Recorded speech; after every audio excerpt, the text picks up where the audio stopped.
High, সবাই কেমন আছো? আশা করছি ভালো আছো। আজকে একটা চলে এসেছি বিশাল বড় কেকের অর্ডার নিয়ে।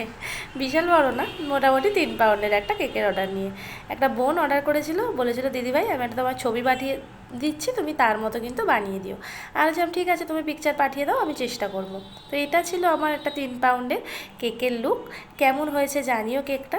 বোনটার বাড়ি ছিল বিরামপুরে, আমি এর আগেও আমার কাছ থেকে কেক নিয়েছে। হঠাৎ করেই বললাম, এর আগের দিন একদিন বলছিলাম তোমাদেরকে যে ফেসবুকে আলাপ হয়েছে, আর ও আমাকে চেনে না, আমি ওকে চিনি না, হঠাৎ করেই দেখা।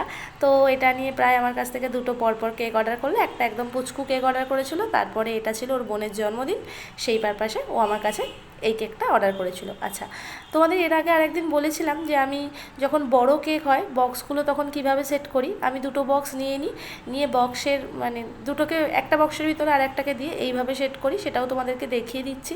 কারণ উঁচু যে কেকগুলো হয় সেগুলো দিতে খুব অসুবিধা হয়, সেই জন্য বক্সের ঢাকাগুলো পুরোপুরি দেওয়া যায় না। আর যে নর্মাল বক্সগুলো কিনতে পাওয়া যায় তার বাজেটটা অনেকটা হয়ে যায়, কাস্টমারের কাছেও অনেকটাই হয়ে যায়, তাই দিতে অসুবিধা হয় বলে এইভাবে দুটো বক্সকে একসাথে করে দিয়ে দিই। তো তোমরা যারা হাইটের কেক দাও, তো কাস্টমারকে কিভাবে দাও অবশ্যই জানিও। আমি আমারটুকু শেয়ার করলাম, এটা একটা ফেসবুক থেকেই দেখে করেছিলাম। তো চলো দেখা হচ্ছে পরের ভিডিওয়ে। আজকের জন্য টাটা।